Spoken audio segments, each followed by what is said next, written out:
So before this video gets started, I want to say that I have a ton of new video ideas coming up, but they've all had to wait on a couple of the big name free agents, picking who they're going to sign with before I can really make a lot of them. Because with what guys like Kawhi Leonard and Kyrie Irving decide to do, it really has a big impact on the rest of the league. I expect the guys like that to sign on to their new teams pretty early next week, so it shouldn't really impact the channel. But if they don't, my videos might take a little bit longer to come out. But with that said, now we can get into this quick video.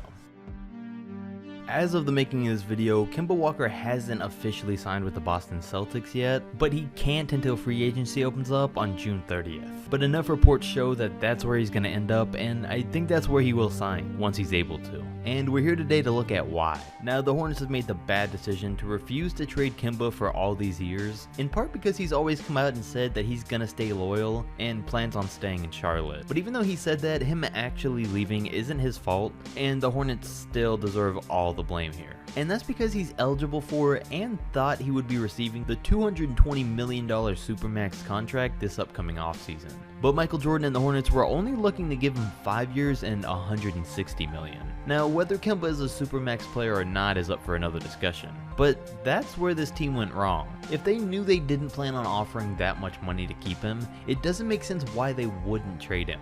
This was clearly a conversation that they didn't have, and for there to be a $60 million difference in what he thought he was going to get shows terrible communication on the team's part. There's a chance that they didn't think they'd have to give him that Supermax deal, but still. Here's the qualifications to get that type of contract. First, the team must have drafted that star player.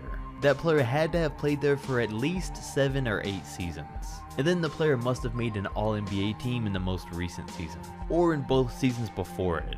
And this is why the Hornets really should have taken a lesson from the Kings in 2016, even though not many teams should ever take a lesson from the Kings. But in 2016, DeMarcus Cousins was their star, who they drafted and had for 7 seasons. After his 6th season, he had just made an All-NBA team the past 2 years, in 2014 and 15 and 15 and 16. So while he was going into the 7th and final year of his contract, after that season he was eligible for the Supermax, and he wasn't going to take anything less from the Kings.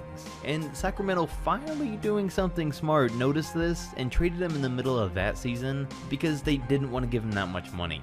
And it's what the Hornets failed to do with Kemba. Once they realized he was having a career year and was on pace to even possibly make an All-NBA team, which he made the All-NBA 3rd team this year, they should have traded him before he was expecting that big money. But since they didn't, they took the risk and now he's leaving for the Celtics. And speaking of that, let's look at how he fits in Boston.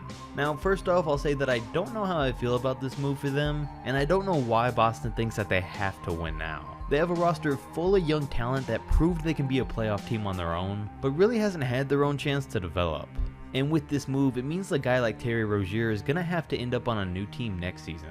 I mean, personally, I think they should have just signed more young players and given them a few years on their own, but since they didn't, this is where they're at. And even though Kyrie Irving may be the better overall point guard, as we know, Irving didn't fit on the Celtics, and Kemba may very well be the better fit on this team. Kyrie had a big ego and wanted to hold on to the ball too much, which really hurt the team. And that's where Kemba can be different. He's never seemed to have any type of an ego. He's a much better player off the ball, and I think he's much more willing to give it up to his teammates so everyone can get involved. Plus, playing alongside great defenders like Jaylen Brown and Marcus Smart is only going to elevate his game because those guys can focus on the defensive end while he takes care of everything on offense. And then even more than that, we can imagine how good this Kemba Walker will be if you just insert the Hornets Kemba into Kyrie Irving's spot on the Celtics team, but he's not going to be that Kemba Walker, and he should be a lot better because he's always been the only star on his team and never had teammates as good as he will in Boston to help his game and get him more assists and open looks. I mean, his top 5 teammates over the course of his 8 years in Charlotte turn out to be Corey Maggette, Nick Batum, Al Jefferson, Jeremy Lamb, and Dwight Howard.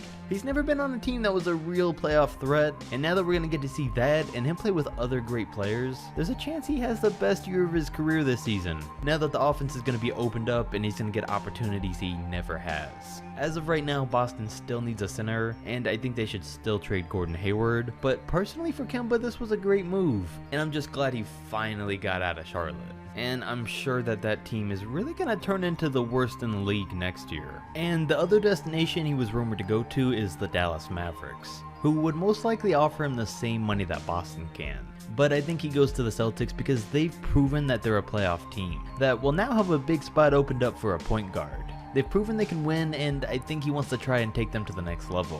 While the Mavs, on the other hand, still have a lot of uncertainty with their roster and if they're going to be a playoff team at all. Which I think they will, but still, no one's ever seen Kristaps and Luka play together yet, so I think that one's more of a big gamble for him. But what are your thoughts on this move for both sides? Definitely leave a comment and let me know. Don't forget to like and subscribe, and I'll catch you next video.